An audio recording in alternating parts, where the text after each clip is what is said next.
جی السلام علیکم، امید ہے کہ آپ سب لوگ خیریت سے ہوں گے۔ پرویز الہی صاحب کو رہائی کے بعد دوبارہ گرفتار کر لیا گیا، کیا ڈیٹیلز ہیں وہ آپ سے شیئر کروں گا۔ عثمان بزدار صاحب کے حوالے سے کچھ تفصیلات ہیں۔ آسٹریلیا کی پارلیمان میں گزشتہ روز پاکستان کے حوالے سے کیا ڈسکشن ہوئی، بہت زیادہ امپورٹنٹ ڈیٹیلز ہیں، وہ بھی آپ سے شیئر کروں گا۔ اور آج کل کچھ دانشور آپ کو ٹی وی پہ یا آگے پیچھے ٹویٹر پہ یہ کہتے ہوئے نظر آئیں گے جناب پی ٹی آئی کے ساتھ تو کچھ ہو ہی نہیں رہا، زیادہ دور میں یہ ہوا تھا۔ یہ دانشور اس قسم کی مثالیں دے رہے ہیں، اس کے اوپر بھی تھوڑی سی گفتگو ہوگی اور کوشش کریں گے کہ تھوڑا سا موازنہ بھی کیا جائے اور تھوڑی سی روشنی بھی ڈالی جائے۔ اچھا، سب سے پہلی چیز جو میں آپ سے شیئر کرنا چاہتا ہوں، پرویز الہی صاحب کو آج عدالت میں پیش کیا گیا، ان کو اینٹی کرپشن نے گرفتار کیا تھا، آپ کو یاد ہوگا۔ انہوں نے عدالت میں بیٹھ کے کہا کہ جناب میں کوئی پریس کانفرنس نہیں کروں گا، صحافیوں سے بات کرتے ہوئے انہوں نے کہا کہ عمران خان کے ساتھ ہوں، میں پی ٹی آئی کے ساتھ ہوں۔ مقدمہ ان کا خارج ہو گیا، عدالت نے کہا کہ جناب اس مقدمے میں کوئی جان نہیں ہے، ان کو رہا کیا جائے۔ جو ہی ان کو رہا کیا گیا، اب دوبارہ ان کو ایک اور مقدمے میں گرفتار کر لیا گیا۔ اس گرفتاری کے پیچھے ہو سکتا ہے کوئی ثبوت ہو، دیگر چیزیں ہوں، لیکن ایک بڑی چیز یہ بھی ہے آج کل آپ کو پتا ہے کہ جو پریس کانفرنس نہیں کرتا اس کو دوبارہ گرفتار کر لیا جاتا ہے۔ اور یہاں پہ بھی ہم نے دیکھا کہ پرویز الہی صاحب نے کہا کہ میں پریس کانفرنس نہیں کروں گا، اور رہائی کے بعد پھر ان کو دوبارہ گرفتار کر لیا گیا۔ اب دوبارہ ان کو عدالت میں پیش کیا جائے گا، اینٹی کرپشن نے غالباً ان کو گرفتار کیا، اور جو بھی ثبوت ہوں گے پھر وہ آئین اور قانون کے مطابق جو متعلقہ محکمہ ہے وہ متعلقہ عدالت میں پیش کرے گا، اور پھر متعلقہ آئین اور قانون کے مطابق جو ہے وہ وہاں پہ کارروائی ہوگی، پھر رہائی ہوگی یا اس کے بعد پھر گرفتاری ہوگی۔ جو بھی ہوگا میری کوشش ہوگی کہ آپ کو اپڈیٹ رکھا جائے، لیکن جو کچھ ہو رہا ہے وہ سامنے نظر آ رہا ہے، آپ کو بھی نظر آ رہا ہے، مجھے بھی نظر آ رہا ہے۔ عثمان بزدار صاحب بھی اچانک ہمیں نظر آ رہا ہے، اچانک ایک سال سے وہ مختلف جگہوں پہ ہمیں نظر نہیں آئے، احتجاجی تحریک میں کہیں نظر نہیں آئے، آج وہ اچانک نظر آئے اور انہوں نے کہا کہ جناب میں بھی سیاست چھوڑ رہا ہوں، میں جناب پی ٹی آئی سے علیحدہ ہو رہا ہوں، اس وقت جو ملک کا ماحول ہے، 9 مئی کے جو واقعات ہیں میں اس کی مذمت کرتا ہوں۔ جو بھی چھوڑتا ہے وہ پہلے یہ کہتا ہے، اور میرا نہیں خیال کہ پاکستان کے اندر کوئی ایسا ہوگا جو 9 مئی کے واقعات کی مذمت نہ کرے۔ ان کی تحقیقات ہونی چاہیے، وہ ناقابل قبول ہیں، اور اس کی تھورو انویسٹیگیشن ہونی چاہیے۔ اس کے اوپر یہ نہیں کہا جا سکتا کہ جناب ایک جماعتوں کو چند کو ایک وہ سیاسی مواد مل گیا ہے، وہ اس کے اوپر سیاسی بیانیاں بنا رہے ہیں، لیکن ضروری ہے کہ جو لوگ بھی اس میں ملوث ہیں ان کے ساتھ آئین اور قانون کے مطابق سلوک کیا جائے، اور اس کی تھورو انویسٹیگیشن ہونی چاہیے، اور سپریم کورٹ کے لیول یا ہائی کورٹ کے لیول کے جج سے اس کی تحقیقات کروانی چاہیے کہ کون لوگ اس میں ملوث ہیں۔ اچھا، اگین جس طرح میں نے عرض کی کہ عثمان بزدار صاحب نے کہا کہ میں پارٹی چھوڑ رہا ہوں، سیاست چھوڑ رہا ہوں، یقیناً ان کو اندازہ ہو گیا ہوگا کہ نون لیگ اور پیپلز پارٹی والے اتنے مقبول ہو گئے ہیں، اتنے مقبول ہو گئے ہیں کہ انہوں نے تو ساری سیٹیں جیت جائیں، تو لہٰذا اب ہمیں سیاست چھوڑ ہی دینی چاہیے۔ اس کا فائدہ کوئی نہیں ہے نا، وہ ہوتا ہے نا کہ آخری بال کے اوپر اگر آپ کو 100 رنز چاہیے تو کہتے ہیں یار کیا کریں بس چھوڑ دیں۔ تو اسی قسم کی صورتحال ہے، اسد کیسر ہو جائیں یا پرویز خٹک ہو جائے یا دیگر جو لوگ ہو جائیں جو پارٹی چھوڑ رہے ہیں، ان کو نظر آ رہا ہے کہ پیپلز پارٹی بہت مقبول ہو گئی، اتنی زیادہ پیپلز پارٹی مقبول ہو گئی ہے کہ ان کا تو مقابلہ نہیں کیا جا سکتا۔ فلانی جگہ پہ ڈیرے لگ گئے ہیں، فلانی جگہ پہ ڈیرے لگ گئے، تو لہٰذا عوام تو ساری اس طرف چلی گئی ہے، اس لیے یہ لوگ پارٹی چھوڑ رہے ہیں۔ تو ٹھیک ہے، میرے خیال میں مناسب فیصلہ ہے۔ اچھا، دوسری طرف دنیا پاکستان کو کس نظر سے دیکھ رہی ہے؟ آسٹریلیا کی سینٹ کے اندر ان کے حکومتی نمائندے سے یہ باقاعدہ کوشچننگ ہوئی کہ آپ نے پاکستان کے اندر گزشتہ 1 سال کے دوران جو ہم دیکھ رہے ہیں کہ انسانی حقوق کی مبینہ خلاف ورزیاں ہوئی ہیں، کیا آپ نے یہ حکومت پاکستان سے یہ مسئلہ اٹھایا؟ انہوں نے کہا جی بالکل ہم اٹھا رہے ہیں، مختلف موقعوں پہ اٹھاتے رہے ہیں۔ انہوں نے یہ بھی بتایا کہ ہمارے جو آسٹریلین ہائی کمشنر ہیں وہ جا کے عمران خان صاحب سے بھی ملے ہیں، دیگر شخصیات سے بھی ملے ہیں، اور ہم جو ہے حکومتی لیول کے اوپر یہ مسئلہ اٹھاتے رہے۔ اب پاکستان کے اندر اس وقت انسانی حقوق کی جو مبینہ خلاف ورزیاں ہیں ان کے حوالے سے بحث اس نہج پہ آ چکی ہے کہ اب عالمی سطح کے اوپر مختلف ممالک کی پارلیمان کے اندر اب یہاں پہ کچھ لوگ یہ کہتے ہیں جی لابنگ ہو رہی ہے، جی اور یہ نہیں، اتنا بھی ظلم نہیں ہے، جو ہو رہا ہے وہ نظر آ رہا ہے، جو سڑکوں کے اوپر ہو رہا ہے۔ اگر سڑکوں کے اوپر پولیس شہریوں کی گاڑیاں توڑے گی تو جو سینیٹر بیٹھا ہوا ہے آسٹریلیا میں اس کو سمجھنے کے لیے کوئی الجبرا تو نہیں چاہیے نا، سامنے نظر آ رہا ہے۔ کیا پولیس کا یہ رویہ ہوتا ہے؟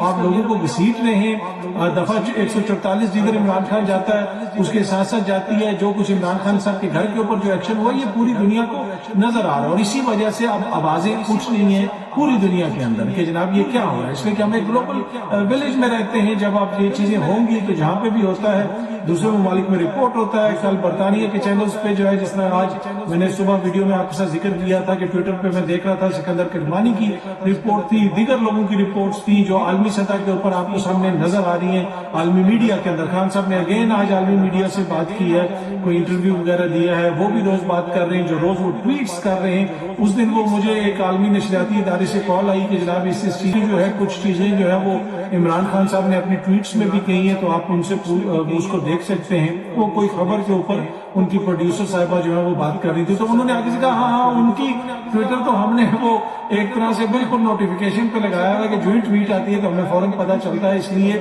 کہ آج کل جو حالات ہیں تو وہ جو ٹویٹس وغیرہ ہوتی ہیں پوری دنیا دیکھتی ہے، تو اسی وجہ سے پھر بحث بھی ہوتی ہے پوری دنیا کے اندر. اور میں نے جس طرح سے عرض کی کہ وہ آسٹریلیا کے سینٹ کے اندر یہ کوشچن کیے گئے، پھر یہاں تک کوشچن کیے گئے کہ جو انسانی حقوق کے مبینہ خلاف ورزیاں ہیں اس میں جو شامل لوگ ہیں، انڈیویجولز ہیں، جو شخصیات ہیں، کیا ان کے خلاف کوئی پابندیاں لگ سکتی ہیں، ان کے خلاف کیا کوئی ایسا پیغام دیا گیا ہے. اس لیے کہ ہم دیکھتے ہیں کہ عالمی سطح کے اوپر مختلف جو شخصیات ہوتی ہیں، آپ کو یاد ہوگا کہ مودی کے اوپر ایک زمانے میں پابندیاں تھی، اس کو ویزا نہیں دیا جاتا تھا. اس طرح مختلف ممالک کے کوئی پولیس چیف ہے تو کوئی ان کا جو ہے سیاستدان ہے فلانے ملک کا، کسی افریقہ کے ملک کا یا کسی اور ملک کا، مطلب آپ کو مثالیں ملتی ہیں، ان کے اوپر پابندیاں لگا دی جاتی ہیں. کسی سیاسی جماعت کا کوئی رکن ہے، یہ کوئی ایسا بندہ ہے جس کے اوپر انسانی حقوق کے حوالے سے مسائل ہیں، تو ان لوگوں کی لسٹیں تیار ہوتی ہیں اور ان کے خلاف بھی آپ کو عالمی سطح پہ مختلف ممالک جو ہیں وہ پابندیاں لگاتے ہیں. پچھلے دنوں برطانیہ نے کہا تھا کہ ہم چائنا کے فلاں فلاں بندے کے اوپر جو ہے سینکشنز امپوز کر رہے ہیں، ان کو ویزا نہیں دیں گے، ان کو یہ نہیں کریں گے، ان کو وہ اس طرح. اور اس کے جواب میں پھر جو چین نے بھی جو ہے کچھ لوگ برطانوی اراکین پارلیمنٹ بھی شامل تھے، کچھ لوگوں کے اوپر پابندیاں لگائی تھیں. تو اب اس سطح کی اوپر بات آ گئی ہے کہ جو مبینہ انسانی حقوق کی خلاف ورزیاں ہیں، جو رویہ ہے پولیس کا، اس کی ڈسکشن جو ہے وہ ہو رہی ہے اور انڈیویجلز تک ڈسکس ہو رہے ہیں. اور اس کے اوپر آسٹریلوی حکومت کے نمائندے نے کہا کہ یہ ایسی انفارمیشن ہے جو ہم آپ کے ساتھ شیئر نہیں کرتے، لیکن ہم اندر اس کے حوالے سے ڈسکشنز بھی ہوتی ہیں اور یہ آن گوئنگ عمل ہے. اور یہ صرف ایک آسٹریلیا میں نہیں، امریکہ میں بھی اس پہ ڈسکشن ہو رہی ہے، برطانیہ میں بھی ہو رہی ہے، یورپ میں بھی، اور مختلف جگہوں کے اوپر ہو رہی ہے. کیوں ہو رہی ہے؟ جو پاکستان کے اندر حالات ہیں، جو بدقسمتی ہے، کیا اس سے پاکستان کی نیک نامی ہو رہی ہے؟ میرا نہیں خیال. سیاستدانوں کو سمجھنے کی ضرورت ہے کہ سیاسی جو بحث ہے اس کو سیاسی میدان میں رکھیں، مذاکرات کے ذریعے چیزوں کو آگے لے کے جائیں. ویسے تو ہمارے پاس ایک ڈاکومنٹ موجود ہے، اس کے مطابق الیکشنز ہو جانے چاہیے تھے. سپریم کورٹ کا فیصلہ آ چکا تھا. آج ملک کے اندر یہ حالات کبھی نہ ہوتے اگر آئین اور قانون کے اوپر اور سپریم کورٹ کے حکم کے اوپر اس طریقے سے جسے آپ کہہ سکتے ہیں عمل درآمد ہو جاتا جس طریقے سے ہونا چاہیے. اچھا، اب کچھ دانشور ہیں، وہ کوئی ٹی وی پہ بیٹھتا ہے، کوئی ٹویٹر پہ بیٹھتا ہے، کوئی کدھر بھی بیٹھتا ہے. آپ کو پتا ہے دانشور تو ہر جگہ پہ بیٹھ سکتے ہیں، نائی کی دکان پہ، کدھر بھی جدھر موقع ملتا ہے وہ اپنی اس نے دانشوری تو کرنی ہے. وہ یہ کہنے جی یہ کیا ہو رہا ہے، دیکھیں یہ چھوڑ کے چلا گیا، وہ چھوڑ کے چلا گیا. جی وہ پہلا تو نقطہ یہ ہے نا کہ وہ جو سارے لوگ چھوڑ کے جا رہے ہیں وہ اس لیے چھوڑ کے جا رہے ہیں کہ ان کو پتہ چل گیا کہ بلاول اتنا مقبول ہو گیا کہ ووٹ تو صرف بلاول کو پڑ گئے. تو پہلی تو بات یہ کلیئر ہوگی نا، یہ دانشوروں کے ذہن میں یہ ہے، مطلب اسی وجہ سے اور تو وہ کوئی سوال اٹھاتے نہیں. اچھا، دوسری بات یہ ہے کہ وہ یہ کہہ رہے ہیں کہ جی اس دور میں یہ دیکھیں یہ ہو رہا ہے، وہ ہو رہا ہے. زیادہ دور میں دیکھیں کیا ہوا تھا، پی ٹی آئی کے ساتھ تو کچھ ہوا نہیں. ایون کہ عمران خان صاحب نے بھی آج ایک ٹویٹ کی، انہوں نے کہا کہ آج ملک میں جاری جبر و فسطائیت تمام مارشل لاز کے ادوار کی جانے والی ظلم و زیادتی کی حد کو پامال کر چکی ہے. تحریک انصاف کے خلاف تاریخ کا بدترین کریک ڈاؤن ہو رہا ہے. اس طرح انہوں نے بے ایمانہ تشدد کا ذکر بھی کیا، جبران ناصر کا ذکر بھی کیا. تو اس کے اوپر بھی لوگ یہ کہہ رہے ہیں کہ جی یہ کس طرح موازنہ کر سکتے ہیں. اس دور میں تو دیکھیں کوڑے بھی مارے گئے تھے، یہ بھی ہوا تھا، وہ بھی ہوا تھا. پی ٹی آئی کے ساتھ بڑی زیادتی ہو رہی ہے، پی ٹی آئی کو توڑا جا رہا ہے، لیکن زیادہ دور میں تو یہ بھی ہو رہا ہے.